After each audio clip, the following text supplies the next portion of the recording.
सीता चली आई, उधर राम चले गए। क्या हुआ? आ गया वो दिन स्वयंवर का। तो गुरु विश्वामित्र और लक्ष्मण और राम साथ में इधर चले हैं। इधर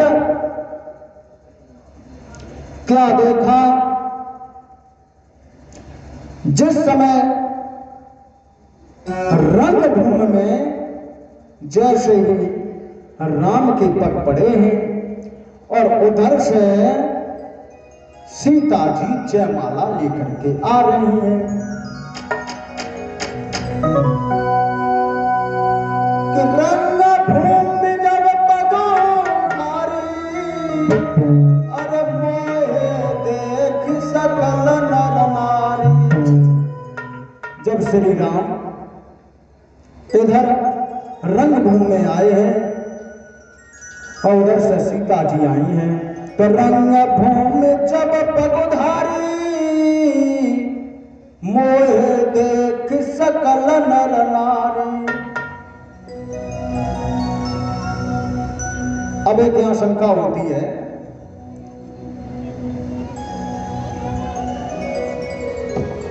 कि रंगभूमि जब सिय पगधारी और मोहे देख सकल नर नारी।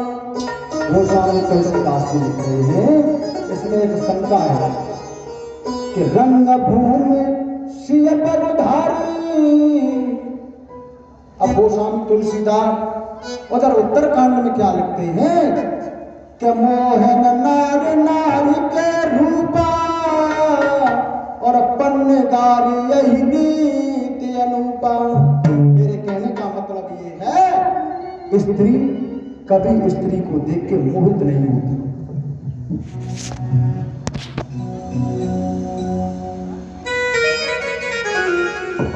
जिस समय तो यहां एक शंका हो गई। देखो कुछ लोग तो ये बता देते हैं कि जब से नारी अहिल्या तारी और तब से नाम परो पगधारी। तो वहां पर सीता को देख करके स्त्रियां मोहित नहीं हुई थी, वो राम को देख के मोहित हो गई थी। पगधारी श्री राम से कहते थे मां करना, हमने ये चौपाई तुलसी कृत में पढ़ी नहीं है, ये चौपाई तुलसी कृत में है ही नहीं। आप एक अंदाज ये लगाओ, जब सीता जी जब रंगभूमि में आई थी तो बताया तो यह जाता है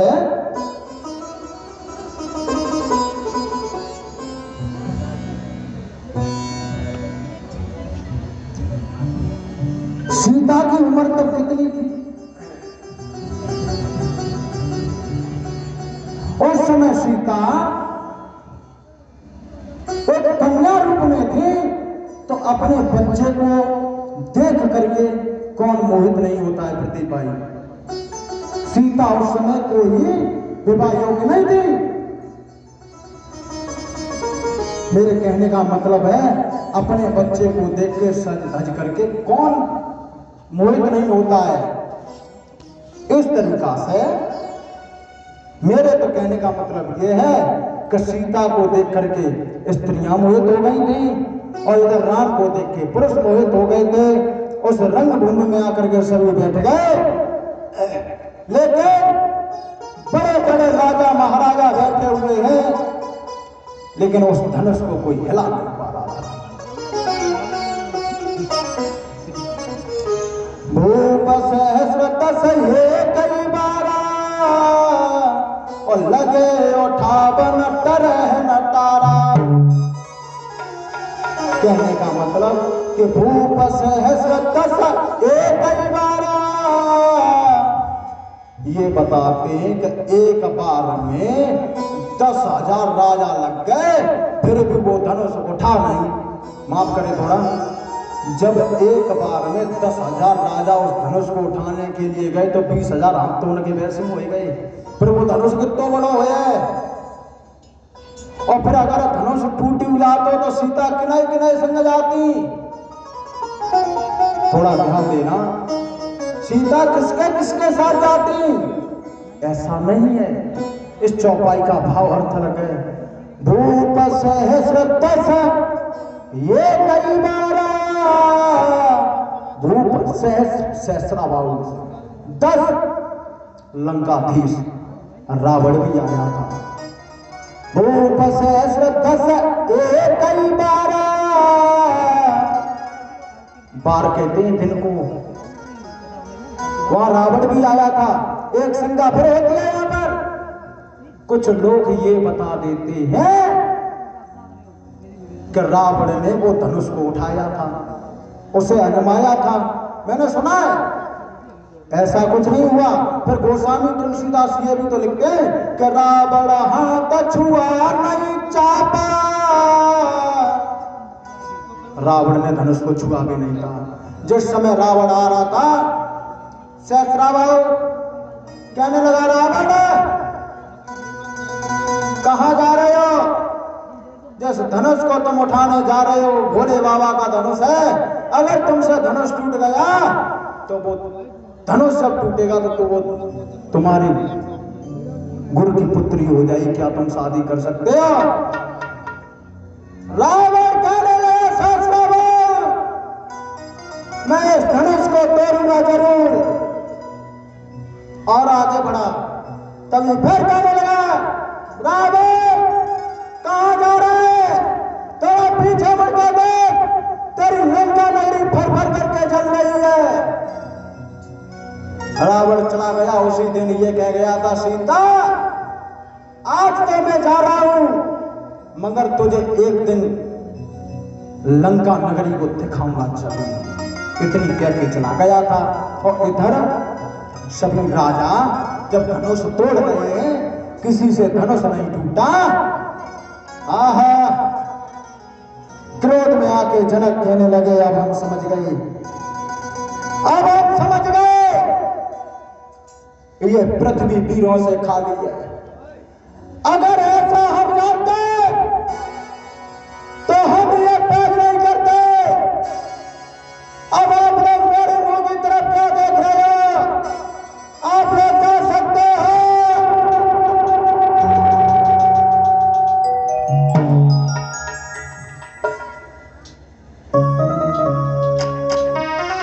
बोले हैं जनक के कुहारी मेरी सुनता रही, और मेरा था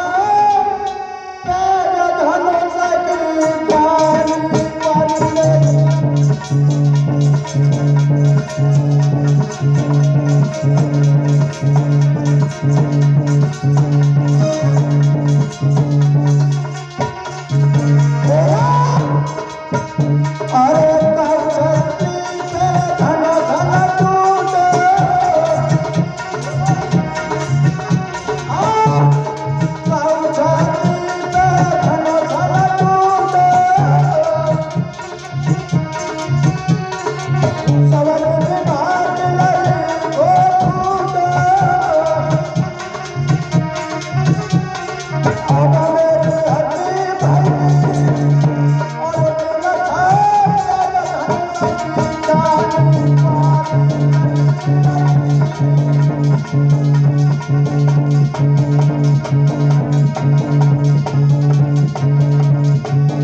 सुनिया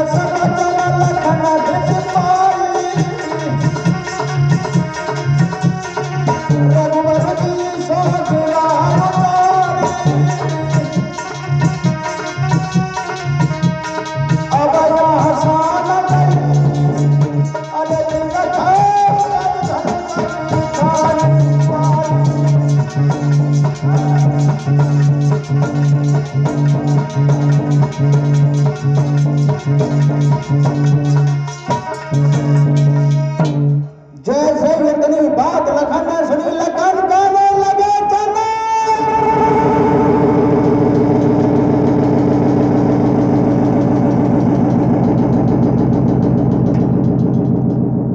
क्या कहा? कोई भीड़ नहीं रहा। जनक, यह तो छोटी बात है, यह धनुष छोटी बात है। अगर राजा गुरु की पा जाऊं तो अभी इस धनुष को उठा के फेंक दूंगा। जनक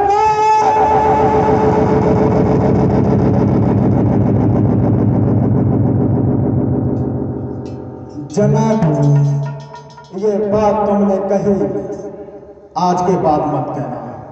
तुमने ये कैसे अंदाजा लिया कि इतनी सभा में कोई वीर नहीं है? अगर गुरु विश्वामित्र की आज्ञा पा जाऊंगा, धनुष तो बहुत छोटी बात है। जनक, सूरज चांद को भी निकल जाऊंगा। और सुनो, सोई गुरु कहने लगे लखन बैठ जाओ, ये काम तुम्हारा नहीं है। लखन कहने लगे गुरुवर, छत्री मर सकता है लेकिन अपनी बेइज्जती बर्दाश्त नहीं कर सकता है। आहा, जिस समय जब लखन चिल्ला रहे थे, सभी राजा महाराजाओं की नजर लखन के ऊपर थी। वो हंसने लगे, वो कहने लगे बाची बाहा, छोटी मुंह बड़ी बात। विश्वामित्र कहने लगे लखन तुम शांत बैठ जाओ। जनक फिर कहने लगे कोई ऐसा वीर नहीं हुआ, आज से हमने जान लिया ये पृथ्वी वीरों से खाली है। आहा, तो विश्वामित्र ने राम को इशारा किया और ये कहा राम जाओ और उस धनुष को तोड़ा और जनक के संताप को दूर करो। जब राम धनुष तोड़ने के लिए चले, सीता हाथ जोड़ के कहने लगी धनुष, भोले बाबा के हाथ जोड़े और भजन किया, भोले बाबा आप थोड़ा सा हल्का कर दो जो हमारे श्री राम से टूट जाए। सीता सोचने लगी है, सोचना है वे कौन भांग के नशाम पड़े हुए प्रबंध पार्वती मैया को ध्यान करो, मैया आप ही थोड़ा इस धनुष को हल्का कर दो जिससे हमारे प्रभु से ये टूट जाए। आहा, जब राम चले तो धनुष उठाते तो सभी ने देखा, लेकिन फिर पता नहीं कब झुका धनुष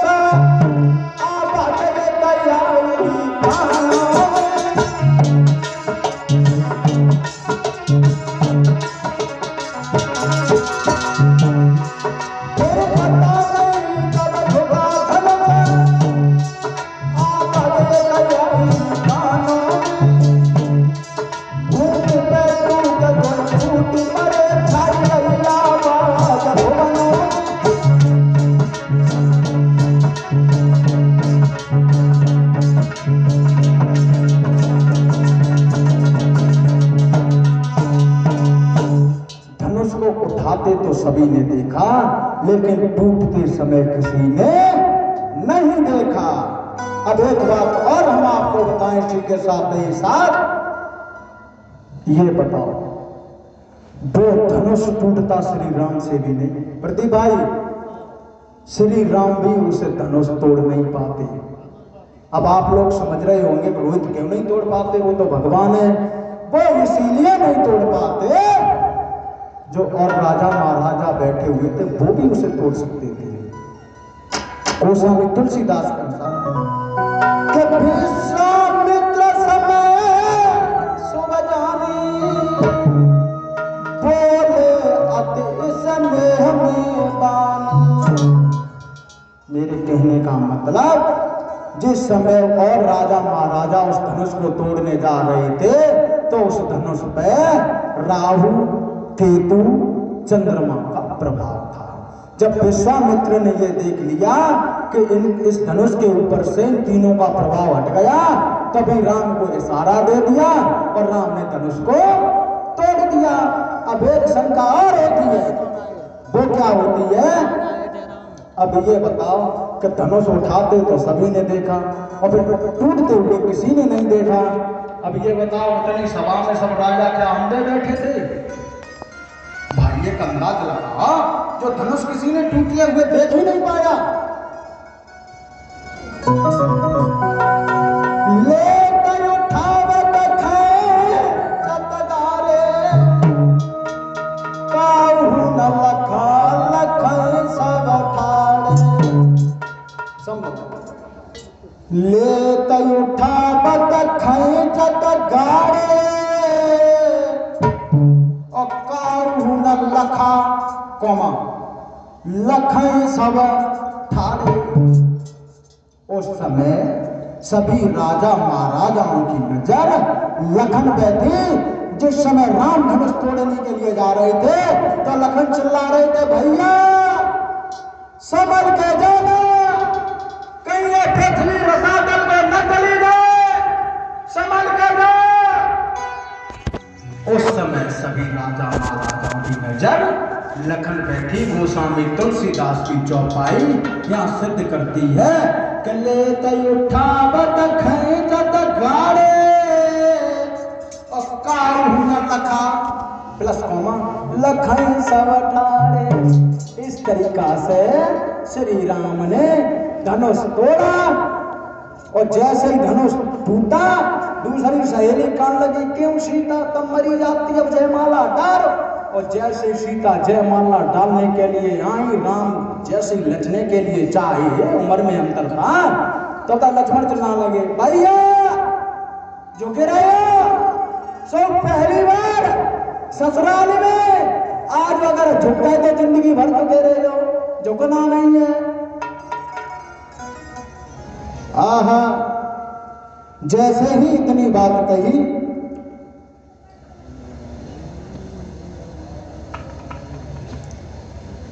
तो जब जयमाला नहीं पड़ने दी तो सभी सहेलियां कहने लगी राम से हाथ जोड़ करके, प्रभु राम बोली क्या जो लला रघुवीर अलली मेरी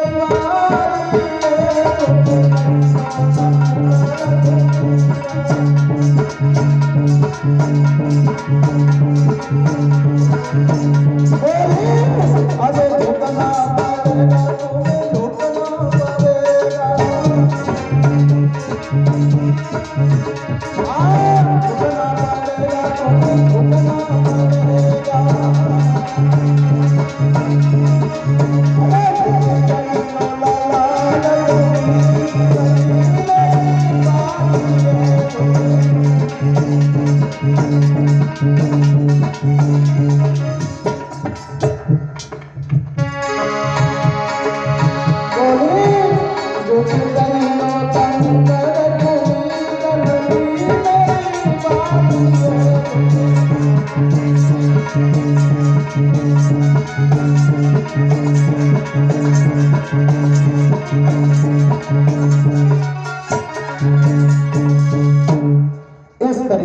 सहेलियां विनय कर रही हैं, लेकिन राम नहीं गलचे लंबे से खड़े हो गए हवाई तरह आते, क्योंकि उम्र में इतना अंतर था। जब राम ने धनुष तोड़ा था तो कुछ लोग तो और कुछ बताते हैं, वैसे राम की उम्र 15 साल की थी और उस समय सीता की उम्र प्रति भाई 6 वर्ष की बताई जाती। अब जब नाई लचे, अब सखियां सभी जो राय सोवे लखन पे दौड़े पड़ी, तुम कपटी हो, कपटी, तुम अपने भैया की शादी देखना नहीं चाहते हो, तुमने जयमाला नहीं पड़ी तो पड़ी गई होती है। लक्ष्मण कहने लगे हम अब उठा सकते हैं, हमारी एक शर्त है। क्या शर्त है? बोले देखो ससुराल में जब हम आए तो सबसे ज्यादा सम्मान भैया से ज्यादा सम्मान हो कि ना को अमहो। सखिया कहने लगी ऐसा ही होगा।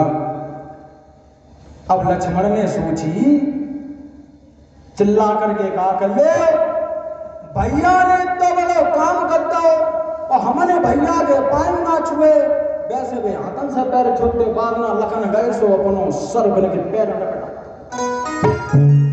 और राम ना झुके और लखनऊ पड़े रहे। और राम सोचने लगे लगतो का भैया बीमार हो गया जो उठो ही ना भाई तक। जैसे ही उन्होंने लचके लक्ष्मण को उठाया इतने में मौका मिल गया। सखी कहनी वका देखते डालते। इस तरीका से सीता ने जयमाला डाली। इस तरीका से प्रभु राम की शादी हुई।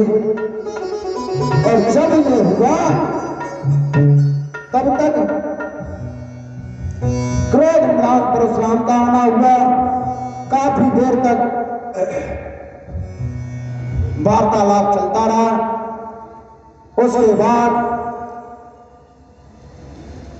परशुराम भी चले गए और इधर अयोध्या में खबर करा दी गई तो वहां से राम की ही शादी नहीं बल्कि तीनों भाइयों की शादी हुई थी, राम की सीता के साथ और लक्ष्मण की उर्मिला के साथ, भरत को सूर्यकीर्ति के साथ और शस्त्रघ्न मांडवी के साथ। इन चारों भाइयों की शादी भई। और जब शादी भई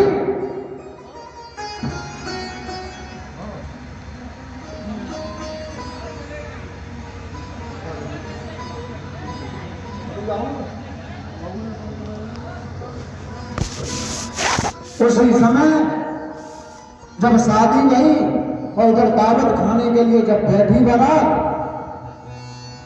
तो जनकपुर की लड़कियां गाली गाने लगी। और देखो गाली वाली परंपरा तो आज भी चल रही है। पहले गाली ऐसी नहीं गानी जाती थी जैसी आज गाली जाती हैं। आज भी गाली का भी तो कुछ पता ही ना है कौन सी गाली हो। अब हम एक जगह यहाँ पे आए थे कायम नंबर आए थे जब दावत खाए रहे थे और लड़कियां ऊपर खड़ी थी गाली देने लगी और बोली गाली देती हुई कि तुम्हें कैसे कालिया ना पूरे मरी है कैसी गाली कि तुम्हें डस ले कालिया ना और क्या तुम्हें मालूम ना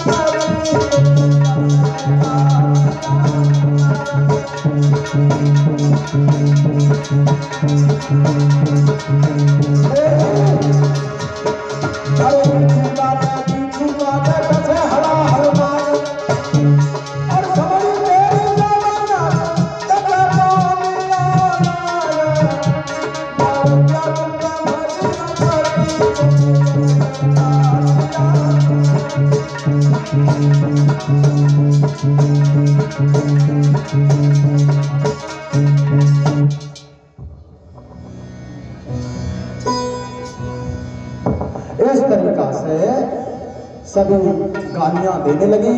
और इसी के साथ ही साथ कुछ ही देर में हमारे परम आदरणीय पिता श्री मंचासीन होने के लिए जा रहे हैं।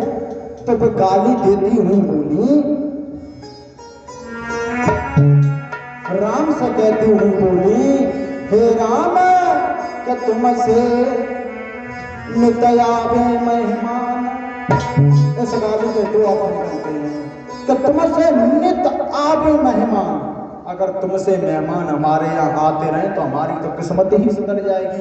और एक अर्थ ये है कि तुमसे नित आवे मेहमान, तुम्हारे जैसे न पता कितने आते हैं। बोली कि तुमसे नित आवे मेहमान और हमारे घर हरे हरे हमारे घर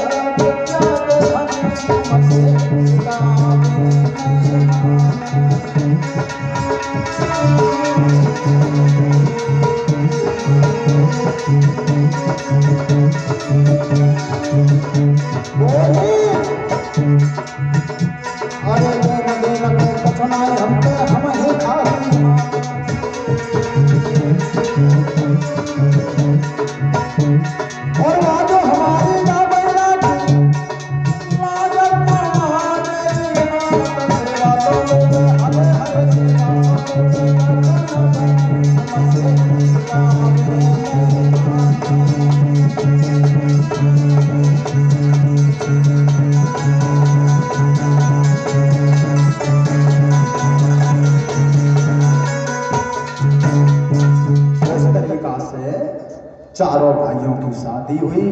अब आशा करेंगे एक लाइन का कीर्तन बोल।